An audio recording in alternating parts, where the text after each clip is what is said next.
become a part of the old group, and then we got to continue to build on it in the years ahead. So delighted to have Lawrence represented by Lou, who happens to be a commercial lawyer and does a fantastic job in our community. Yeah. All right, I think we'll get started. So I thought, well, welcome everybody to our Business Development Network. The Business Development Network is a bunch of representatives from businesses of all sizes, particularly those with a focus on marketing, sales, and communications. And they come together to share best practices, stories, and learn from each other and have it's our top leading professionals in sales, marketing industries, and a bit of everybody, basically. So whoever wants to join can come. So I'm very grateful for you guys to join us today.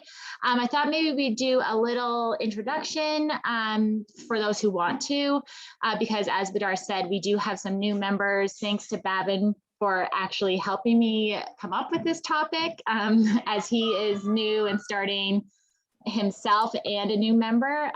He wanted a topic that kind of focused on, you know, if there's a business that, or I'm so sorry.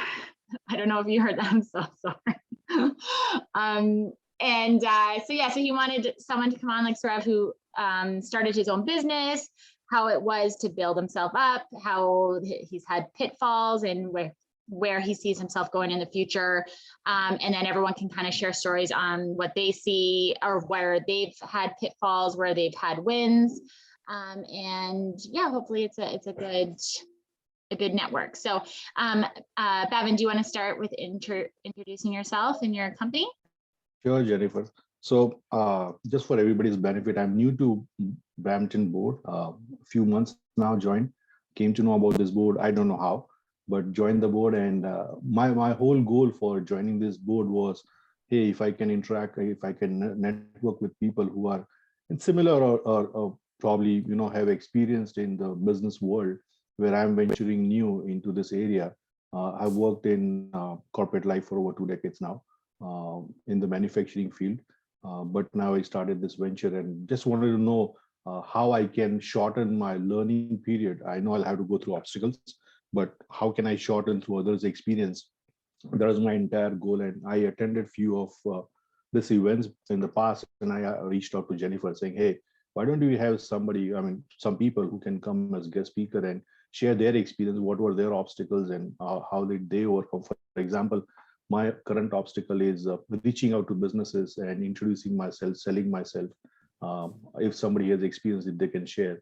That was the whole goal for me reaching out Jennifer. So, and I'm into basically lean manufacturing, Six Sigma, management operating system. That's my forte. That's what I've done throughout my career. And now my goal is to pass on that knowledge to small businesses, not huge businesses, businesses that cannot afford to hire people. And they're looking for a short-term help so they can take the baton and move on. That's the entire purpose for Lean 212. So that's about me, Jennifer. Thank you. See, it's people like Bavin that is good for our membership because he is engaged and likes, you know, to start topics and to learn. So we're happy to have you. Badar, do you want to yourself? Absolutely. Sorry. Thank you for the opportunity, Jen. So my name is Badar Shamim. I am by profession a portfolio manager with the Canadian family-owned office out of Toronto. It's called Generation Portfolio Management Corp. Those of you who are familiar with dealing with the banks for your financial planning needs or investment planning needs, so you would be familiar with the term called investment counseling. TD, for instance, has a division called TD Private Investment Counsel.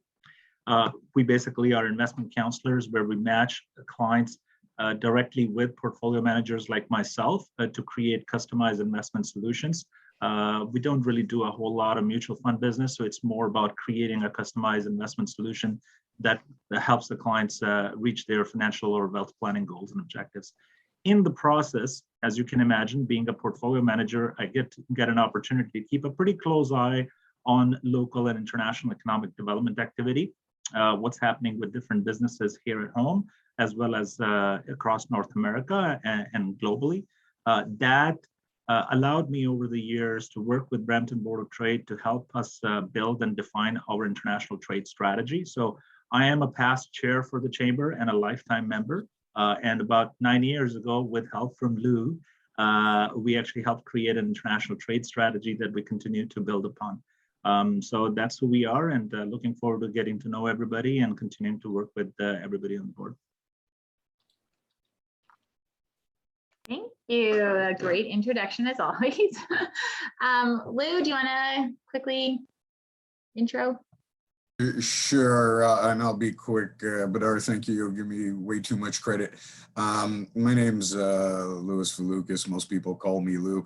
I am director of the Board of Trade, as Badar alluded to. My career is a corporate commercial lawyer. I work primarily with owner-managed companies in all aspects of corporate commercial law.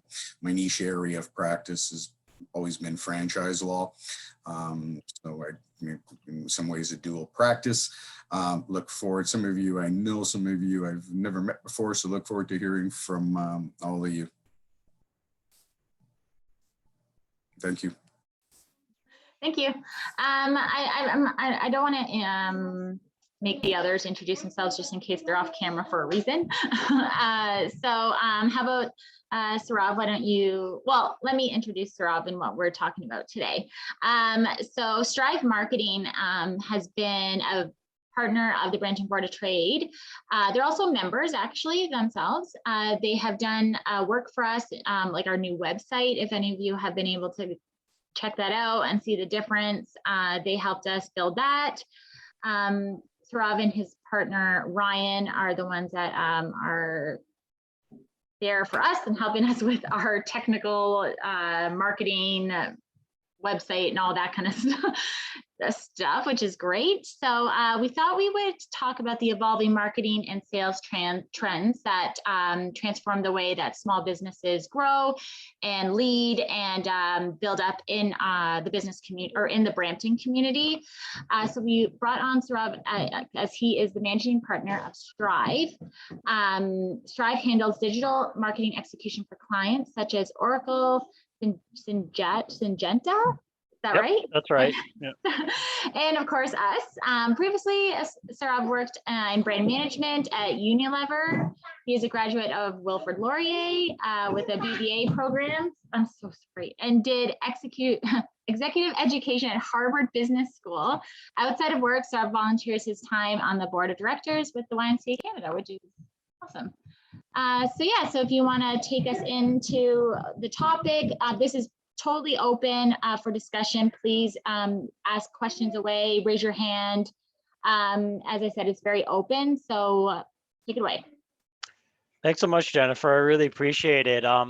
It's great that I get to be here today. You know, it's nice to see so many engaging people on the call already. You know, while I do my introduction, I just wanted to see what, you know, I've got a sense for what few people on the call, the backgrounds, the businesses that they're coming from. If you just if you just put it in the chat box, you know, what business you're in, what industry you're in. You can say manufacturing, you could say software, you could say, you know, legal, if, you know, we have a lawyer on here. Just want to get a sense for the group of where everybody's coming from. And then I can maybe hopefully relate some of the examples I used today in my presentation to your industry.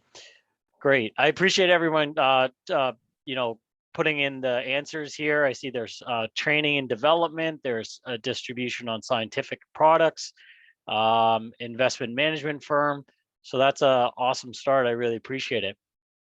Now, what I want to do is just, Jennifer, could I just share my screen?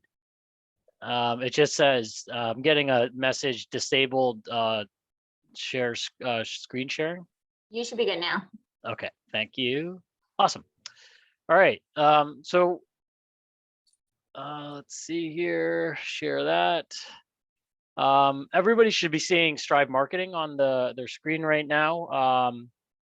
And I wanted to just go through some examples. of case studies that we've gone through to help the group maybe understand how digital marketing can actually lead to lead generation, which is what we're all here to do. And talk about the approach, not necessarily just talk about case studies, but we want to give you tools that you can walk away with, that you can say, okay, I could use this for my business. I could use this for my day-to-day as well. And then do a little bit of a Q&A. And Jennifer, just a heads up here, I just got a 9 o'clock that I got to get to. So at 8:55, I'll probably have to hop off, but there should be a lot of time for question and answer though. Just as Jennifer had mentioned, Stryve is a marketing agency that specifically focuses on the B2B segment. We like to be positioned towards rapid growth and rapid change. More than ever, especially in the digital space, we're seeing rapid growth and rapid change. Jennifer had mentioned some of our experience.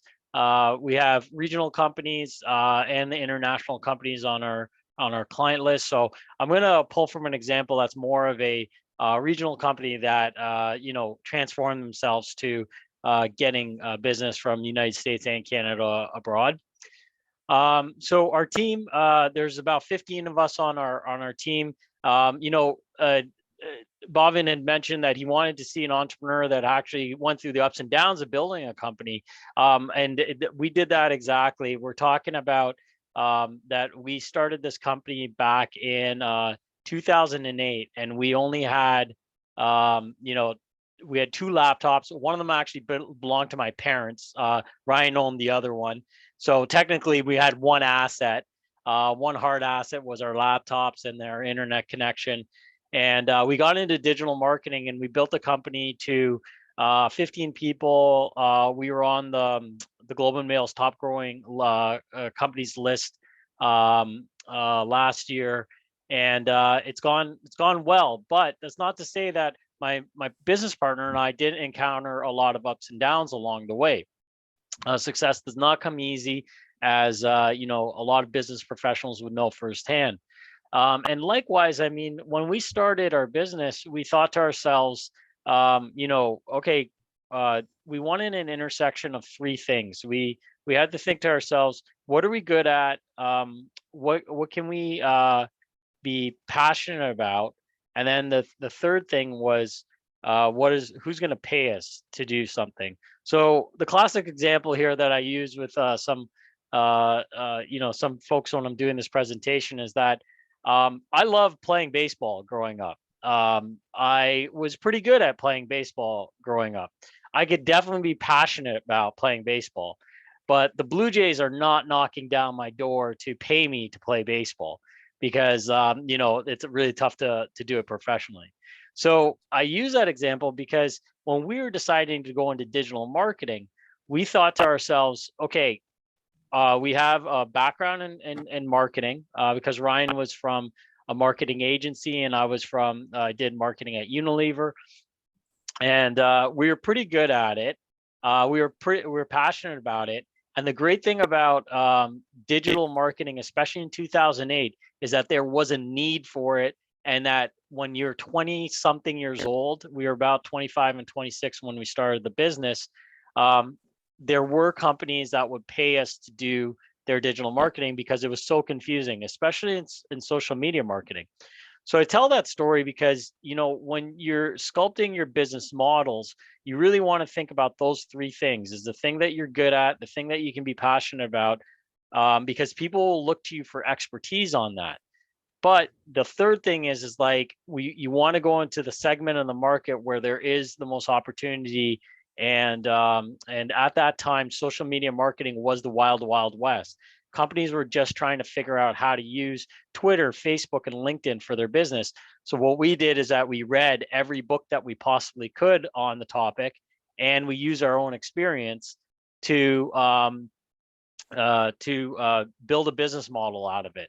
And we'd go into companies and we'd help them, with training sessions on social media marketing. They could outsource their social media marketing to us. We could do their updates for them. We could get content on their social media profiles, and to help foster a customer base online. So that's where we started. But then now where the business has evolved is that with the first few clients, what we had to do is to go out to our network first. It's the people who know, like, and trusted us that would be our first customers. So Ryan actually went back to his previous employer, and he talked to them about any kind of projects that were digitally involved that they needed help with. And he had such a good relationship with his previous employer when he left to start the company with me. You know, they were some of our first customers. They actually still are a customer, his old agency, because they had a project that they said, listen, this is outside of our area of expertise, so why don't you take it on? So then we worked with like a halo effect from from his previous company, that we had a customer right away, ready to go, ready to pay us. So that's the thing, is that, you know, I don't want to get too complicated when it comes to winning those first customers. If you're in the startup mode of your business, you want to go to your network, find the people who know, like, and trust you, and have a budget in place already to do work with you. So those are the people that we want to pursue. Sometimes we like we've employed in back in those days, in our startup days, the smile and dial method. We used to pick up the phone and call different companies and say, hey, I'm this person, and you know, would you like to do work with us? The issue with that is that they don't necessarily have a know, like, and trust relationship with us yet. Now, I'm not discouraging people from doing that. I'm just saying that there has to be a marketing mix, and say that there are a few different things that you're going to try. The first thing, that the highest priority, is to go to your own network to build your customer base, because those are the people who you have a know, like, and trust relationship with. So that's just a short story about how we got started. From that, we built you know, our client base, built our business model to reoccurring revenue, because we could do digital advertising for our clients, do website launches for our clients, which were reoccurring projects often. And once we established that reoccurring revenue in our business, then we were able to build out a team and hire more people, train them up, and get them on the team as well, and create more of an organization as opposed to just a consultancy that we had at the time. So that's a little bit about the Stryve story. Oh, I went backwards. Now, I wanted to put things into context of like things that the attendees of the webinar today might be you know, encountering in their jobs.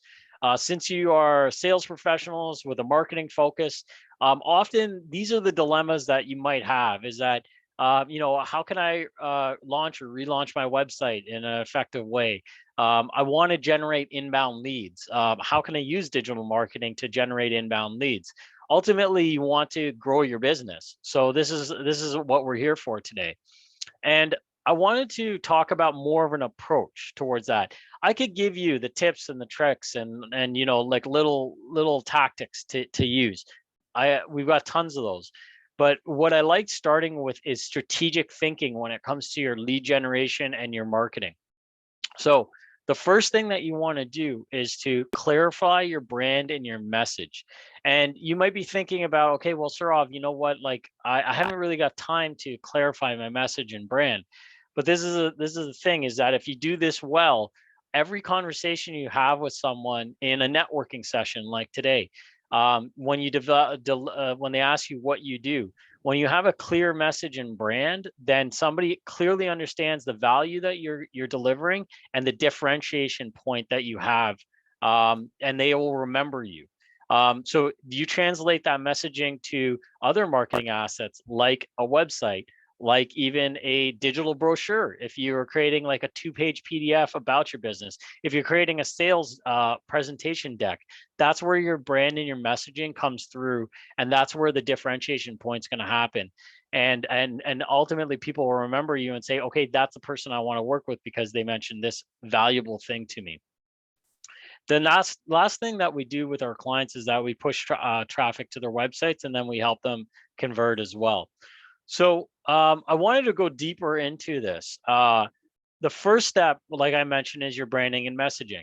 So when you do your strategic thinking around how to generate leads, you want to align everything towards objectives. So for example, your objective could be, I want to grow my business by 30% this year.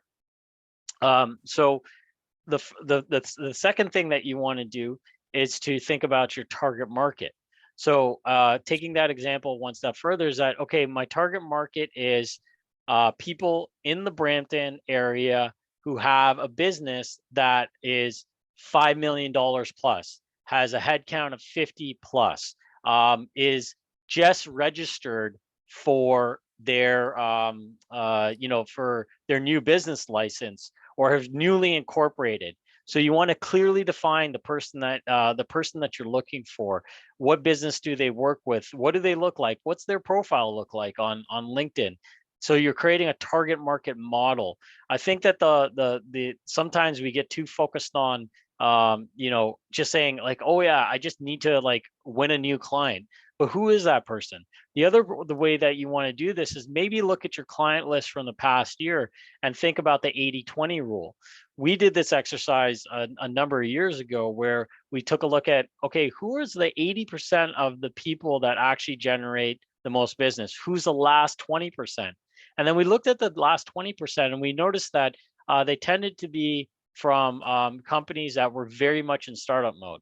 So not that there's anything wrong with being in startup mode, it's just that the way that our company was set up, we had to assign an account manager, designer, and an account coordinator.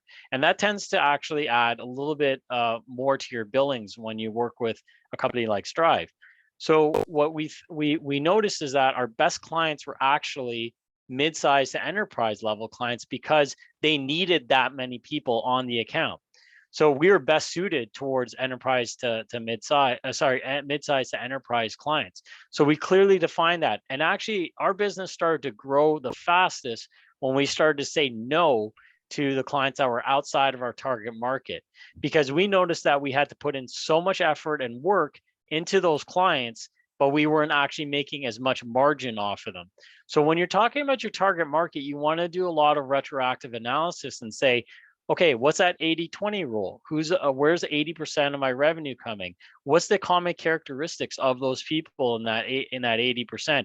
Who are the 20% that I might have to politely have a conversation about and say, you know what, it's just it looks like this might not be a fit for our business, but I want to set you on the right path. I know this other person that you should talk to, and you know that. Migrating away from the clients that you maybe aren't a good fit with actually is a very effective business growth strategy as well. The third and the fourth thing that you want to do is think about your points of difference. And I'll get into the case study example on this in a little bit after this, but your points of difference are extremely important. There's a reason why you go into a grocery store aisle and see a red can for Coke and a blue can for Pepsi. If they're both blue cans, there's not a point of differentiation. Now you might think to yourself, now Sourov, when I pick it up and I open it and I drink it, I know the difference between Pepsi and Coke. You don't need to tell me that. But the thing is, this is the way that people are making split-second decisions. They want to see the red boxes for the Coke. They want to see the blue boxes for Pepsi. You can even tell the difference between the taste of those products. One's sweeter, I think, and the other one is less sweet. So this is my point, is that these are tangible points of difference for your brand, and this is what you're communicating out to your potential clients, is that they want to know how you're different than the competitors. And you also wanted to convey things in a value proposition way. I'm going to use a case study example later on, is to talk about how to get away from talking about your business as the features and the benefits that you have, the features that you have, but to talk more about the benefit to the person that you're speaking to. And this can happen with any company, is that you can say, hey, we relaunch websites. We do social media marketing in our case. Those are the things that we do. That's the what. The why someone should work with us, and the value proposition that we convey is that we help you grow your business. And that's everything that we do, is helping our customers elevate and grow their business. So that's the value that we want to communicate as a company, and I'm sure you'll be able to do it for your company too. The other thing that you want to do is to have your logos, colors, and fonts, consistency across different touch points in marketing. We often see this in maybe like actually in bigger businesses. We've seen like 100-person companies. Sometimes we've worked with them, and their branding is all over the place, and it shows like a lack of professionalism. And that's why companies like ours exist. We want to help them get consistency across touch points and actually consistent brand delivery. And this all culminates up to your messaging. So your messaging is all of these things together: your points of differentiation, your value proposition, your brand elements, your logos, colors, and fonts. So the next thing that you want to do is to build your marketing assets.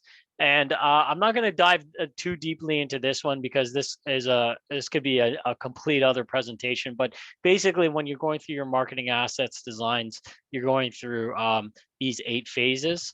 I want to talk a little bit more about marketing mix. So like I mentioned before, if you're more in startup mode, you want to think about that the people in your network that know, like, and trust you are going to be the most likely to be your customers, or even do an introduction to new potential customers. So that's actually the first starting point. So that networking could be a box here. Word of mouth, actually, WOM right there in the middle is sort of more what I'm talking about. Now, the other things that you could be armed with, especially if you're a mid-size, small to mid-size level business, you could be doing email marketing. That's a very efficient, cost-efficient way of getting your target market educated about what you do. And when you do that, you want to think about how you can educate your target market on the problems that they might be encountering. Like just for today, for example, I'm not here just to talk about Stryve. I'm here to help educate everybody on the call on marketing strategy and how these tips and tricks can actually help their business. So if you think about yourself as an expert that's sharing their expertise, you're not actually bothering someone in their inbox with an email marketing distribution. You're thinking about, okay, well, these are the things that they probably need to know about. We met somebody had earlier mentioned that they're a financial planner. So every year we're coming up to RSP time. We want to know, okay, what do you do? Do I maximize my TFSA, or do I do my RRSP? I know, like, and trust this individual that I got this email from, and that they're solving this problem for me. So think about how you can solve someone's problem, and that's a good start for your marketing content. The other thing that I find that is very effective that can be done in the short term is social media and content marketing. You can take that those problems that you solve for your customers, either distribute that content on a blog. So if you go to Stryve's blog, just for example, is that we think about on a weekly basis the issues that our clients are encountering. For example, Facebook mentioned the metaverse. What's the metaverse? So right away, we written an article on, okay, these are the 3 things that you need to know about the metaverse and how it could affect your business, or how it could affect digital marketing in the future. Every single industry has this. We're talking about people that are from manufacturing. There might be a materials change. There might be some sort of certification or a safety issue that people need to know about. These are the places where you want to create a blog and then distribute it on your social media feed so that you're being helpful to the people in your network. LinkedIn is a great place to distribute. Twitter, of course, Facebook has some business to consumer applications to it, of course, with that, and Instagram is a good place to distribute content as well. So when you think about you as your brand and the value that you have to offer, think about the problems that you have to solve for your customers, create content around that, and get it distributed online. So I want to bring this together with a very quick example of a company that we started with that was very much in entrepreneurial mode, where they were just thinking about their products and their services as a as the features aspect of their products and services, and then we migrated their messaging to be more benefits oriented, and then that actually contributed to campaigns that they did and actually leads being generated. So I don't know if there's people who are familiar with the company Myovision. It is a Waterloo region-based startup success story. They're about 200 people to 300 people in size now. When we started working with them on their marketing, they're about 50 people. So the big thing about Myovision was that they're in traffic. They're in a space that creates traffic measurement devices. So they put a traffic camera or a measurement device across an intersection, and car traffic will go by, different vehicle traffic will go by, pedestrian traffic will go by, and it measures it, and then it optimizes the traffic flow in a city. So big complicated projects, really fancy like devices in terms of the science that goes behind it, the engineering that goes behind it. And when we started working with them, they were describing themselves as, this is how cool this device is. This is how often it could measure your traffic. This is like, the new software that we developed. So when we started working with them, we said, that's awesome, but you're really only talking to one segment of the market, your traffic engineers. So this is where we talked about their target market. And they said, well, we want to get investors actually excited about our business. We want to get other stakeholders excited about their business. So that's what we're talking about, the target market. They made a target market model that they wanted to pursue. It was investors and stakeholders, people in the community. So what we did with them is that we transferred their messaging from talking about just their product to talking about the idea of smart cities. We understand what smart homes are. We understand what smart phones are. Now, they are not necessarily in the business of just traffic devices. Of course, they make traffic devices, but what they really are selling are the future. They're selling the future city. And that's an exciting proposition that gets people interested in their business. If they are an investor, if they are a stakeholder in the community that wants to show their support. And I use this rule, is that if I can explain it to someone around my dinner table at a family gathering, okay, well, what does that client do of yours? And they said, well, they're actually in the business of creating the future city, because their traffic devices will monitor traffic and actually help people move in that city in a more sophisticated and better way. So this idea of smart cities, we transferred this into content for their website. So they created a case study about all the data that they had been collecting, and then they put it into white paper. When they took that white paper, and then we said, okay, well, this white paper, the content in this white paper can become a webinar. So now you're seeing is that it started with the target market. You're starting with new messaging around smart cities.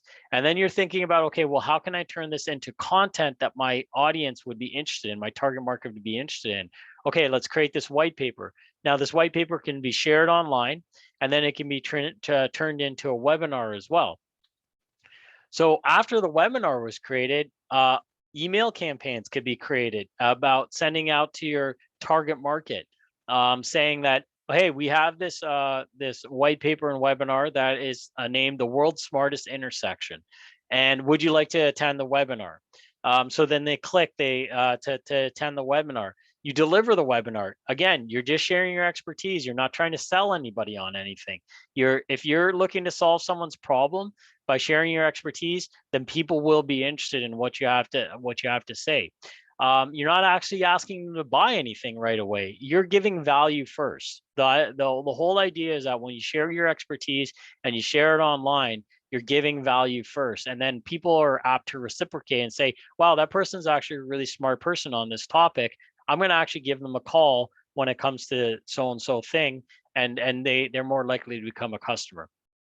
You can do advertising for your content on LinkedIn and Twitter, for example. You can distribute these things organically, of course. Just get it posted onto your social media spaces. This is just the example of the quick and easy template for their sign up page. You want to make these things simple for people to sign up. Don't ask for too much information, and then help them understand what they're going to get when they give their contact information to you. And then we completed the cycle with follow-up emails to help people to say thank you for attending the webinar. If you'd like a downloaded version of it, if you'd like to download the report here, you can click here. And this was a huge success for this client, is that 50,000 impressions were made, thousands of visitors came to their website, 500 over 500 prospects. And I want to key in on this one, is of those 500 prospects, nearly half of them were qualified leads. Again, because they thought about how to deliver something of value to their target market, give value first through the content that they're sharing online, and then they're more likely to say, hey, okay, I want to become a lead. I want to learn more about the products that you have to offer to sell. So this was really effective. And, it's just a great example of the 360 on this, is that where it starts with understanding your objective, saying, okay, I want to grow my business. I want to bring in 50 more leads this year. Well, how am I going to do this? Okay, well, this is I'm going to start with my target market modeling, then go to my messaging, then develop the marketing assets that I need to get in place. A marketing asset is not just your pitch deck or your webinar. It could be the content on on a blog. It could be writing blog posts and distributing them on LinkedIn, and then getting it out there to your target market. Thinking about where your target market congregates is another thing that you need to think about. I find that sometimes companies come to us and say, okay, we want to be on Twitter, LinkedIn, Facebook, all these different places. And then we say to them, well, where does your target market congregate? Oh, actually, you know what? I've interacted with them mostly on LinkedIn. Well, I said, well, you know what? To distribute and try to build an audience on Instagram and Facebook might not make sense. It's where your fish are congregating, right? That's where you want to fish. So you don't want to spend too much time on places where the audience isn't going to be plentiful for you. So with that, I just want to stop there and open it up to questions. I hope that that was helpful for you, and I hope to be here for any questions or comments that you might have. Just here to help for the next 15 minutes or so, and open it up to the Q&A.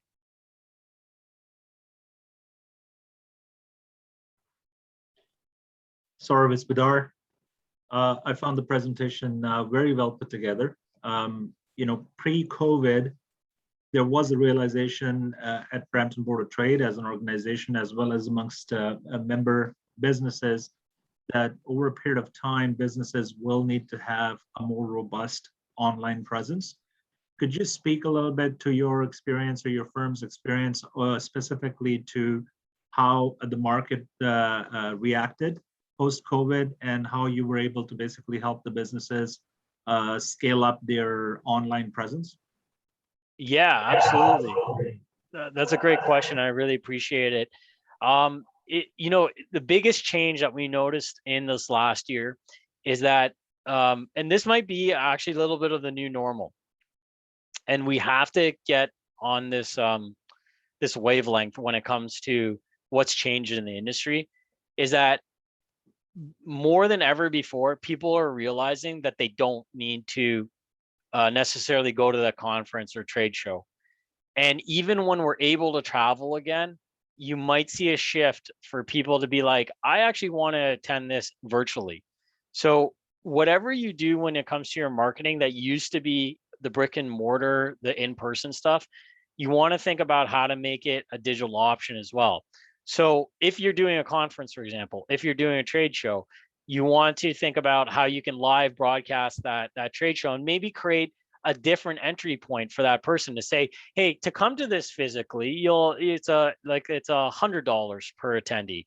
But if you wanted to attend it virtually, then it'll be $50 or $25, whatever it is. So think about how both those experiences can be created, because that, more than anything else, we've been seeing. The second trend that happened in the last year is that, people, of course, said, okay, well, you know what? People are going online to find us more so now. So our website presence has to look good and all that kind of stuff. But more than ever before, I think companies are actually considering e-commerce as an option. And facilitating the buying process of actually buying directly from them through their website. Now that's a complicated thing, because you can't just go online. You have to think about the logistics of your product, of getting it shipped to someone, getting inventory in hand, and facilitating an e-commerce experience. We find that companies have worked with Shopify, and actually they've done really well with that. So and the Shopify is there to guide businesses through that. So I'd say like that, facilitating the buying process online.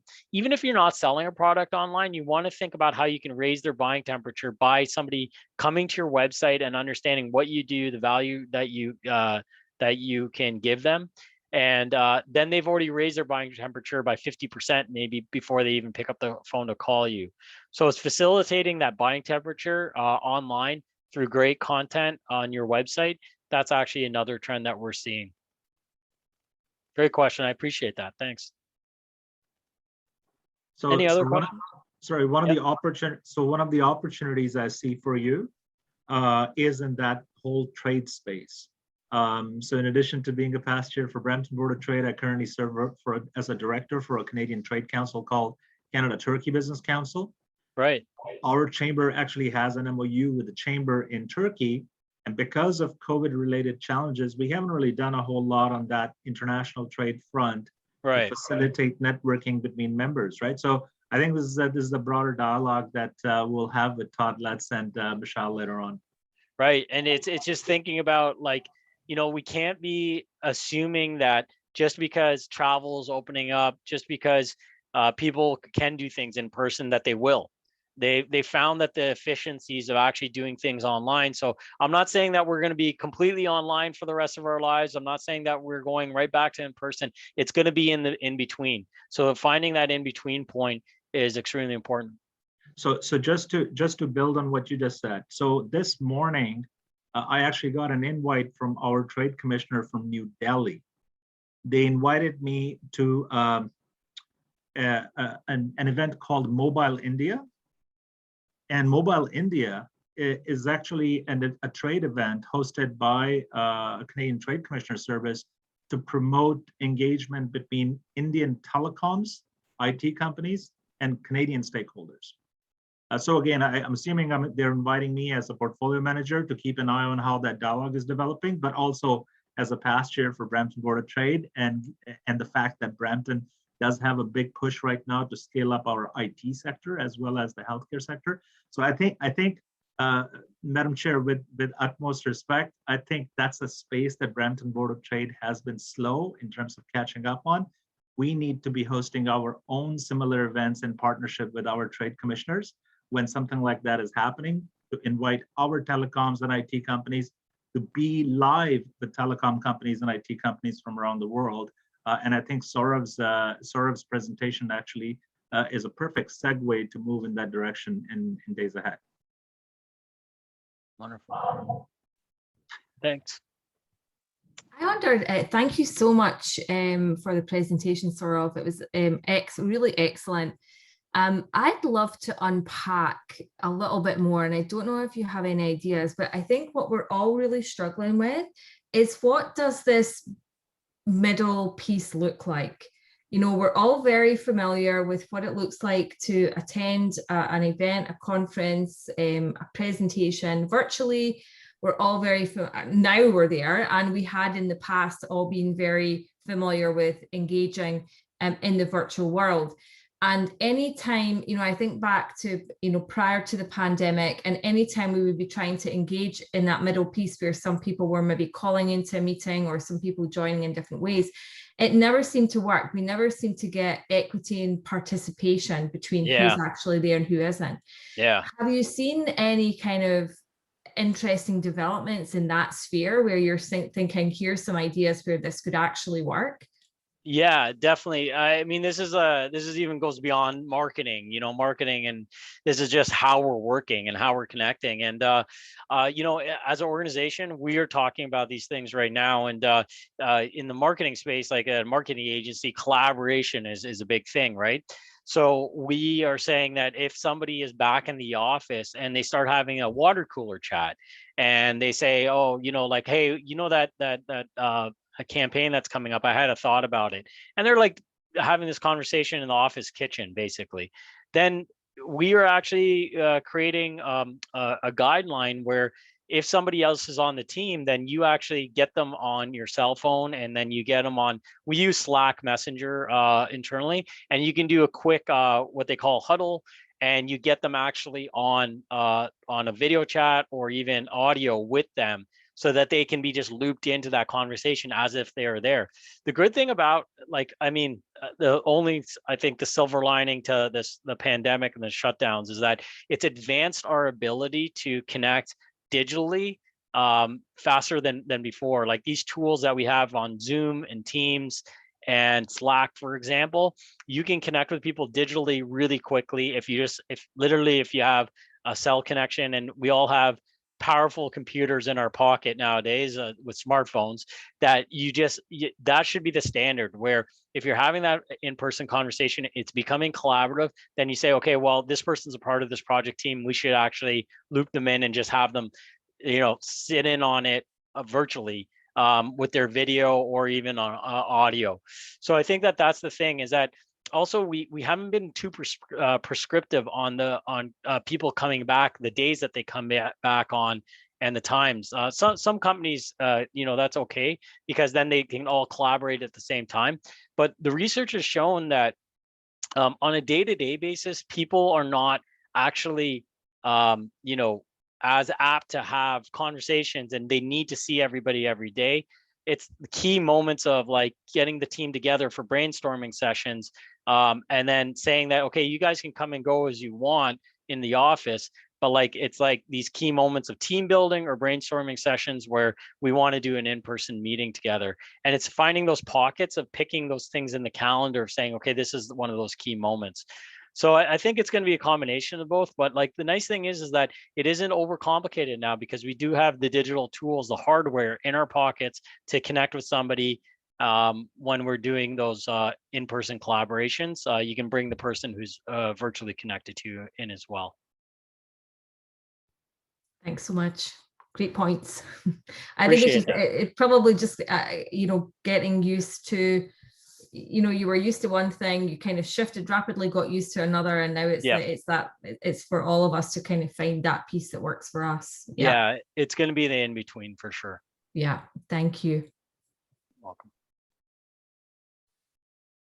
Anyone else have questions? Hey, Sourov, this is Bhavin. Great presentation, really, really good pointers. And congratulations on all the growth and success that you have in your company. I have this question, because you and your partner started very young, very early into your career. Now, when you talk about people like and trust, how did you create that credibility in the market where you were able to sell yourself? Yeah, that's a great question. The credibility is built over the years of working together. And the thing is that the people that we did have that know, like, and trust with was the people that we did prior work with. So if we called them or we emailed them, they'd be like, oh yeah, of course, I worked on so-and-so project with you. I know that you're capable of doing this. So we didn't have to do the convincing. And the people in our network that had done those projects, we say, hey, on LinkedIn, you can see who they're connected to as well. If you're trying to get a meeting with a certain company, then you can say, hey, since we worked on this project together, I wanted to reach out. I was seeing if you can make this introduction for me, because that person can then vouch for you. And that's a way more powerful way to get that foot in the door with a client, as opposed to the, just calling them out of the blue and doing a cold call. That warm introduction is really key, because it's even at 25, we had built that credibility with people through university, through our first initial job. So it's like, I think that sometimes people underestimate how much credibility they might have with people that they've worked with in the past. So it's that would be my advice on that. Even at 25, we had credibility with a handful of people. Now that we're in our I'm nearly 40 now, so I have more credibility with more people, of course, but like it's like the first 5 to 10 people who are we use this term called dry as tinder. If you want to start a fire, you need to find dry tinder, like dry wood to start it with. You know, you can't try to start it by, you know, lighting the whole pile on fire. So you just think about like those people who are, the other way that I look at it is that you want to sell your water to your thirstiest customers, right? So think about who are those 4 to 5 people that you can reach to and start there and build. Fantastic. Thank you so much, Sourov. You're welcome. I think you know, I've got time for one more question. I again, sorry, I have to actually hop out and at 5:02 here, but I really appreciate everyone's time and attention. And you know, by all means, in the spirit of networking, you know, love to connect on LinkedIn if that's possible afterwards. Please feel free to reach out. And you know, just love to hear from you if there's any questions or comments even after the presentation today. Yeah, I can share with everybody your contact information so that they Great. have it. But yes, thank you so much for attending and putting that all together. We really appreciate it. And yes, if anybody wants to reach out to Sourov, please do. So yeah, so you can hop out if you want. I'm just going to go over a few events that are coming up. So Thanks, Jennifer. Yeah, thanks for setting this up. Yeah, take care, everyone. Bye now. So this is going to be the last business development network for 2021. Yay. So we will send out information on when the next one is. I think it's in March. I have it set for. So like I said, please share any ideas, or if you would like to be a facilitator, please let me know. So moving on to what we have coming up, we have a few expert series that are pretty interesting that we have next week. We have 3 actually. So our first one is with Deloitte. It's a holiday retail outlook. They're going to be looking at the holiday season, seeing where the trends are in terms of online shopping, going into stores now, so with them all being open, what they see, financial situations, geographic regions. Also, they're going to be touching on like BC and everything that's happening there, and what they see is going to happen in terms of holiday shipping and everything. So that will be on November 30th. And then we have another one the next day, December 1st. It's with Masha Ali from Culture Up HR Solutions, and Gurmeet Magnet from DDP Consultants. They're just going to be talking about kind of what Sourov was talking about today in terms of digital transformation, your strategy for your company, how they help create and define what your digital strategy is going to be, especially with the changing environment. How do they help you do that for your business? And then on Friday, December 3rd, we have Future Ready Update with our chair, Michelle. She will be hosting or asking questions to Glenn Williams, our past chair, current member of Policy Government Relations, as well as Chris Drew, who is a land use planner at Divine Park LLP. They'll be and Todd will be on there as well. Of course, they'll be talking about topics like the Brampton 2022 budget, the transportation like LRT, GO, BRT, and then the future growth of Brampton, where the developments are, the highway 413, etc. So that will be a good, just to get an update on where Brampton's heading in 2022 and so on into the future.